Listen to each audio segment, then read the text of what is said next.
Hey guys, Tbull here. Today we're going to look at the Nikolai I for you. It's a Russian Tier 4 premium battleship. We got Kedrov, Scharnhorst, Pablo.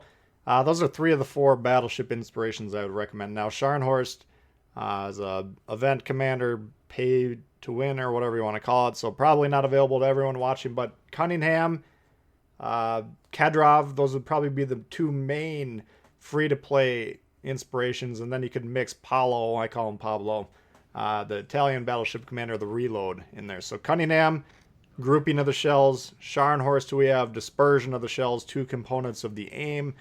Kedrov, turret traverse. Of course, he's our main commander here, so we get the third option. He's a built-in.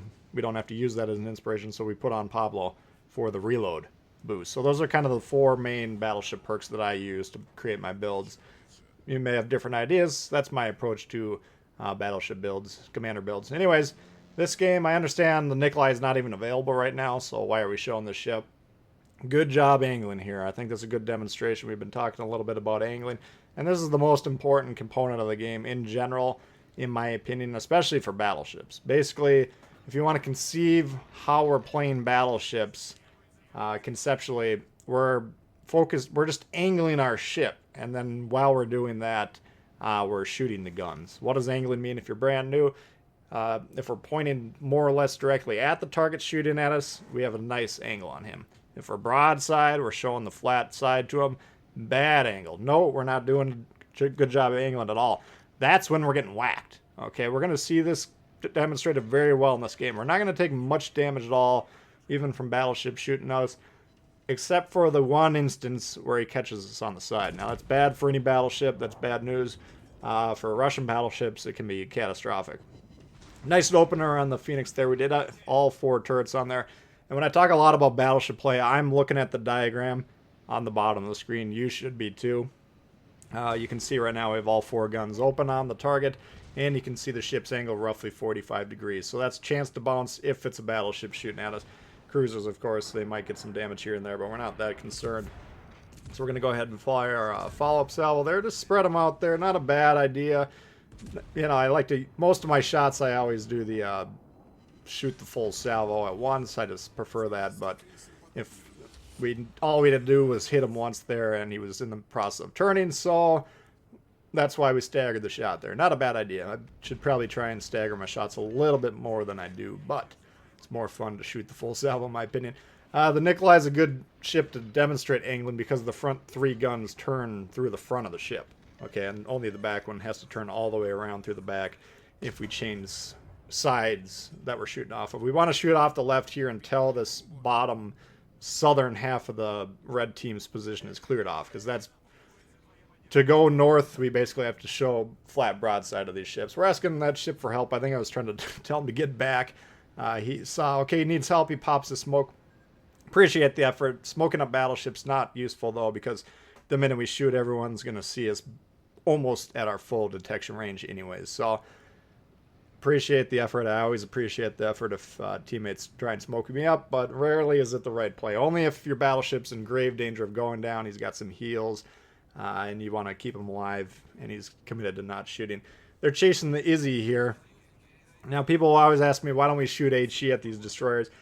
My reason is it's generally not worth the opportunity cost. Okay, we're going to see a hearty whack on this guy. If we have HE on this salvo here, maybe we kill him, maybe not, but we're going to do plenty of damage on this thing.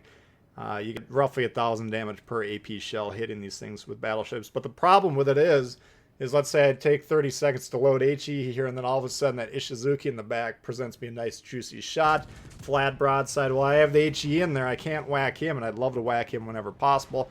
Of course, we're going to take the shot on the destroyer first and foremost, but we don't know that we're ever going to get that shot. If he runs away, you know, we can potentially not be able to shoot at him for a while. So that's why I generally always keep the AP in the guns. Only am I ever going to put HE in a battleship if I have another battleship I'm fighting that I know is doing a good job of angling over a sustained period of time, or I'm being swarmed by multiple destroyers that I'm almost certainly going to be shooting at. There he is. He pops back up. We're going to go. That would be a good stagger shot right there. All right, we go for the full salvo. Why not? I love to blast the guy. But we only had hit him once. We could have popped him one gun, one gun, one gun, one. Because now we'd have three shots here. Cons of doing it that way, well, now my gun reloads are staggered, and I like to give those nice full salvos whenever we got the shot. Let's say we got a shot at the battleship, but my reloads are staggered because we did that. Sometimes it takes quite a while if you're firing on reload over a sustained period of time for those guns to actually get synced up again. Emily parking there, not paying attention to us. We're going to be looking across the map for these shots whenever we can. We'll go ahead and take it, and here's what I'm talking about with these guns. You can see on the diagram there, we lock the guns just slightly to the right of the ship. That's because we're planning on turning basically 180 degrees, pointing back down south here. We've moved a little bit north, moved a little bit closer to these guys, countered the destroyer. Now we're ready to put pressure. So you can see the bulk of my team on the northwest side of the map. They're pushing south. We're to the east of these guys. So we got a great crossfire situation here. We're 3, 4, 5 ships or squares away from the rest of our ships on the map. And that makes angling extremely hard for these guys. To the extent that they're trying to angle against our team, they're going to be doing it against the bulk of our forces, which are the north of them. Meanwhile, we're going to be ripping shots into their sides here. Now, gunners in this particular sequence, they're going to have a little bit of issues. Either we get overpens or misses. Emily does a pretty good job turning off there, but we're trying to catch him. And then we're going to have this big, juicy Peter flashing us over here. You can see him there. He's low. He's broadside. We're going to take 3, 4 shots at him and do minimal damage. The damage will pile up by the end of this match. But this is now when we're getting into the juicy part of the angling here. Now, what are we doing? Who are we angling at? Okay, we got a Peter over there. He's got access to the side, more or less. We're still about 45 to him, but he's not focused on us.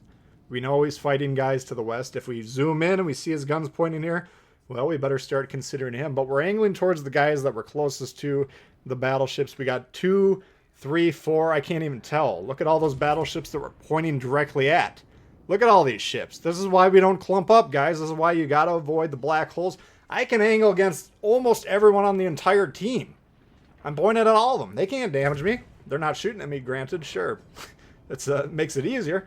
But none of these guys can wreck me from this position. Okay, so this is why we spread out. This is why I'm looking to get 3, 4, 5 squares away from my team. Because if they're angling at the bulk of my team, which of course they should be doing, they're not angling at me. I got access to those sides. If our gunners can ever aim, we're going to get the massive damage, okay? So that's why we want to spread out, avoid the black holes, just like you would in real life. You would not want to go into a black hole, I do not believe. According to people I've talked to, it would not be fun, but I've never actually talked to anyone who's done it. Koenig! Okay, he's the closest ship. He's engaging us, so he's primarily who we're angling against here. Here, for the next sequence, I'm trying to knock guns out, okay? Normally I would try and hip fire here. Koenig, we can't really access his citadel. The German battleships have what's called a turtleback armor. It's this internal component which makes it hard to citadel these ships when we're firing horizontally into them. If I'm right next to them, like you can jump across the water into the different ships, then we could aim down into them and hit a flat part of that turtleback, but not really that profitable. So I'm trying to knock the guns out. We can aim midship here. You can see where those shells land. There's something called a barbette, I believe, a little stem, I call it, that extends below the turrets internally. And if we're knocking those out, we can actually hit those guns. So not only we're doing massive damage to them, but we knocked out some turrets, forced them to use the damage con.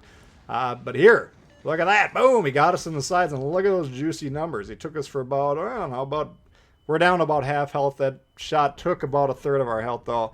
And that's really going to be the only major shot we take. We are getting low. We're trying to turn away from these guys, because now to angle towards the bulk of these guys, the New York and the Koenig, we need to be pointing basically to the northwest.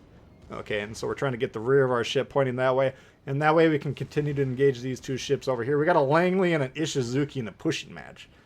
I'm like, okay, well, of course we're going to shoot the Langley. Ishizuki is probably the strategically better target, since whenever you get a broadside battleship like that, you do want to whack them. But we do love shooting carriers as much as the next guy. But look at the angling. We're not worried about the New York anymore. The Koenig looks like he's been killed. But if he was still alive, we'd be pointing basically the rear end of the ship towards him as well. And you can see there. Look at these shots. They're not doing much damage at all. Most of them bouncing off. I mean, we're on fire. We're definitely heating up, and we're on fire. We put the fires out. And again, we're just trying to aim for these turrets. We're just kind of playing with our food this game. We're having some fun. We're angling our ships. We're taking some shots. We're getting access to broadsides. This is what the battleship play is all about. Back gun loaded there. You can see in the diagram. go ahead and fire that shot, discharge our load, get it on them there for another 5.5K there. And we're up to 129, not too bad. Angled, we're at that 45 degree, just slipping a little bit further in there. 45 is roughly where the shells have a chance to bounce. Anywhere where you're pointing more towards that, then the chance to bounce becomes no chance to bounce. Or, I'm sorry, it becomes auto bounce. And then broadside like this. Let's say the Langley had guns, and he's shooting us here. We're broadside on the diagram. You can see no chance to bounce. So that's the importance of the angling. If you weren't really paying attention to the diagram that closely on this, you want to go back and watch it to study the angling, because that was the good part from my perspective on this game. Yeah, we got a lot of damage. We're going for the Kraken. We're going for 150K in a tier 4 ship. Those are glorious things as well. But the angling, the amount of punishment that we could have, taken, we could have been sunk numerous times here. But we did a pretty good job protecting our ship. So shots coming in there. Boom, he goes. No Kraken, but solid game nonetheless. So hopefully you guys did enjoy the look at the Nikolai I. If you did, please hit the thumbs up. New to the channel, consider subscribing. Lots of World of Warships coming all the time. Questions, comments, leave them below. Love to hear from you guys. And see y'all later. Peace.